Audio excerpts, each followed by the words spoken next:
بھائی شیعوں کے بہت سارے فرقے ہیں، ان کے عقائدوں میں بڑا اختلاف ہوتا ہے، تو کسی ایک جنرلی ایک حکم نہیں لگایا جا سکتا۔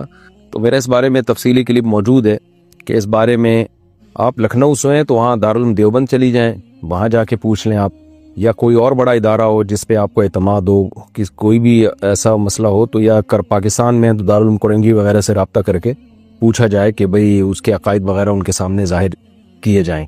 جب تک باقاعدہ کسی کے پرسنل حالات بتا کر اس کے عقائد واضح کر کے فتویٰ نہ لیا جائے اس وقت تک جائز نہیں ہے۔ تو ہاں کسی کے ہمیں دیکھیں کسی کے شیعہ یا سنی ہونے سے کوئی بیر نہیں ہے، ہمیں یہ کہ عقیدے صحیح ہونے چاہیے، قرآن و سنت کے مطابق ہونے چاہیے۔ تو اب کس کا عقیدہ کیا ہے صرف مسلک کا لیبل لگانے سے پتہ نہیں چلتا۔ جیسے لوگ مجھ سے پوچھتے ہیں کہ بریلوی کے پیچھے نماز جائز ہے یا نہیں ہے، تو میں کہتا ہوں بھائی دیوبندی بریلوی اہل حدیث کا تعلق نہیں ہے نماز جائز ہونے یا نہ ہونے سے۔ نماز کے جائز ہونے نہ ہونے کا تعلق اس سے ہے کہ عقیدہ شرکیہ ہے یا نہیں ہے۔ تو اگر کسی بریلوی کا عقیدہ توحید والا ہے، دیوبندی کا شرکیہ ہے، تو بریلوی کے پیچھے جائز ہوگی، دیوبندی کے پیچھے حرام ہوگی۔ اور اگر کسی بریلوی کا شرکیہ ہے، دیوبندی کا شرکیہ نہیں ہے، تو پھر دیوبندی کے پیچھے جائز ہوگی۔ تو امام کے لیے دیوبندی بریلوی اہل حدیث شیعہ ہونا کا میٹر نہیں رکھتا، تو میٹر یہ چیز ہے کہ آپ کو پرسنلی کسی کے عقیدے معلوم ہو، پھر بھلے وہ شیعہ کہے اپنے آپ کو، دیوبندی کہے، بریلوی کہے، ہمیں اس سے کوئی بیر نہیں ہے، کوئی مسئلہ نہیں ہے۔ عقیدہ صحیح ہونا چاہیے جو قرآن و سنت نے بتایا ہے، جو تواتر کے ساتھ ثابت ہے۔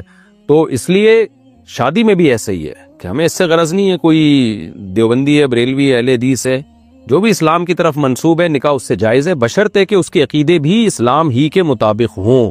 تو جا کے جو ہے نا کسی پرسنلی جب کسی کوئی بھی رشتہ آئے تو پرسنلی اس کے عقائد جا کے باقاعدہ کسی ادارے سے پوچھے یعنی فتویٰ لیا جائے کہ جی یہ اس کے عقائد ہیں اور یہ اس پہ حلف اٹھا رہا ہے اور اس کے بارے میں مشہور بھی یہی ہے کہ یہ اس کے عقیدے ہیں، تو کیا اس سے میرے لیے نکاح جائز ہے یا نہیں ہے، تو وہ پھر آپ کو فتویٰ دیں گے تو اس پر عمل کیا جائے۔ ایک جنرلی حکم بیان نہیں کیا جا سکتا اس میں۔ انڈیا سے کسی نے پوچھا ہے کیا احتلام کے بعد آدھے بدن کو دھونا ضروری ہے؟ میں نے احتلام کے بعد ایسے ہی غسل کر کے نماز پڑھ لی تو کیا میری نماز قبول نہیں ہوگی؟ آپ نے اگر احتلام کے بعد غسل کر کے نماز پڑھی تو ہی قبول ہوگی، غسل کیے بغیر پڑھتے تو قبول نہ ہوتی، جب غسل کر لیا تو قبول ہو گئی۔ باقی آدھے بدن کو دھونا ضروری نہیں ہے، جہاں ناپاکی لگی ہو اس ناپاکی کو دھونا ضروری ہے۔ باقی جب غسل کریں گے تو پھر تو پورے بدن ہی کو دھوئیں گے نا آپ، لیکن آدھے بدن کا کوئی تعلق نہیں ہے اس سے، احتلام سے۔ جہاں گندگی لگی ہوئی ہے وہ دھوئیں۔ جو سنت طریقہ ہے نا فرض غسل کا وہ یہی ہے کہ سب سے پہلے آپ نے کیا کرنا ہے، جہاں جہاں گندگی لگی ہوئی ہے وہ جگہ دھونی ہے اور استنجا کرنا ہے، یعنی شرمگاہ کو دھونا ہے۔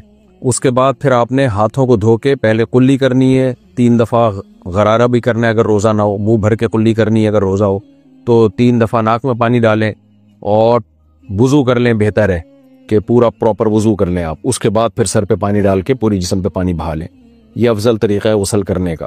اور دوسرے درجے میں یہ بھی ٹھیک ہے کہ آپ نے گندگی دور کی، پھر استنجا کیا اور اس کے بعد ہاتھ دھوئے آپ نے، پھر قلی کی، ناک میں پانی ڈالی اور پھر ڈائریکٹ پورا غسل کر لیا۔ پہلے والا طریقہ زیادہ افضل ہے، دوسرا طریقہ بھی ٹھیک ہے، دونوں طریقوں سے سنت کا ثواب ملے گا انشاءاللہ۔ پاکستان سے کسی نے پوچھا میرے ابو میری امی کی بہت بے عزتی کرتے ہیں، گالیاں بھی دیتے ہیں، لیکن ہم سے بہت پیار کرتے ہیں۔ امی ابو دونوں گورنمنٹ ٹیچر ہیں، میری امی یہ سب کچھ برداشت کر رہی ہیں، لیکن میں جب ان کو اس طرح سے بے عزت ہوتا ہوا دیکھتی ہوں تو مجھے اپنے پاپا سے نفرت ہوتی ہے، میرا ان سے بات کرنے کا دل نہیں کرتا، میری عمر 15 سال ہے، ٹینشن رہتی ہے، اس کا کوئی حل بتائیں۔ آپ کے لیے اپنے پاپا سے نفرت حرام ہے، ناجائز ہے۔ دیکھیں اگر آپ کے والد آپ کی والدہ کو ڈانٹ ڈپٹ بلا وجہ کر کے ان پہ ظلم کر رہے ہیں، یہ بھی ایک ظلم ہے، غلط ہے، لیکن آپ اپنی باپ سے جو نفرت کر رہی ہیں یہ زیادہ بڑا ظلم ہے۔